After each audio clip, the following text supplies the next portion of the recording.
Hello guys, ఇప్పుడు మనం నాటుకోడి ఎలా చేసుకుందామో చూసేద్దాం. ఫస్ట్ అల్లం వెల్లుల్లి పేస్ట్ వేసుకోవాలి, తగినంత సాల్ట్, తగినంత పసుపు, తగినంత కారం వేసుకోవాలి. నెక్స్ట్ మొత్తం వాటిని కలిపేసుకోవాలి.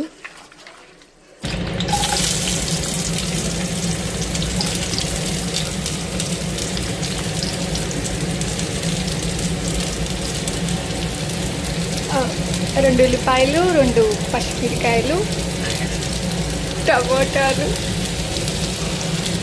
వేయించుకోవాలి కొంచెం రెడ్గా అయ్యేంత వరకు.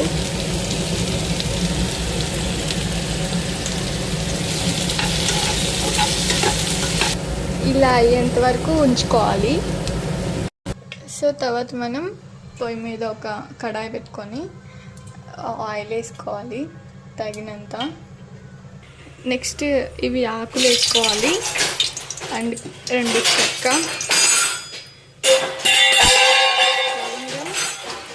ఒక యాలుక,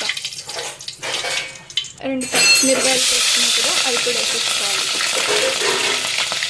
దాని తర్వాత టమోటా, ఉల్లిపాయలు ఇందాక వేయించుకున్నాం కదా, అది పేస్ట్ చేసేసుకొని వేసుకోవాలి. ఒక 5 నిమిషాల తర్వాత చికెన్ వేసేసుకోవాలి. దాని తర్వాత కొంచెం కలిపుకొని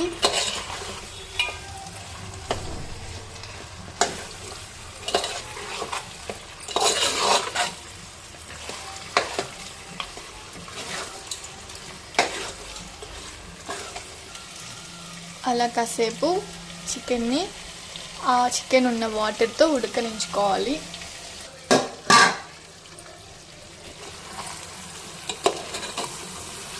ఇలా ఉడికించుకున్నాక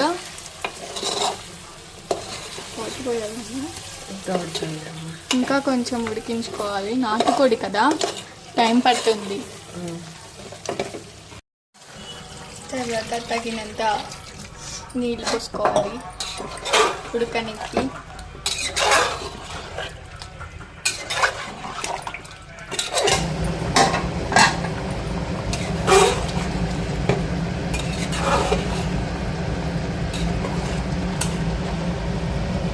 ఉడకాలి.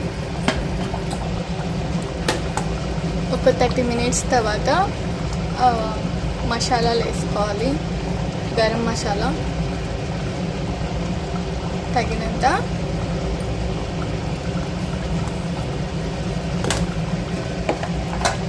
తర్వాత కలుపుకోవాలి. తర్వాత కొంచెం కొత్తిమీర వేసుకోవాలి. అంతే, మన నాటుకోడి చికెన్ రెడీ అయిపోయింది.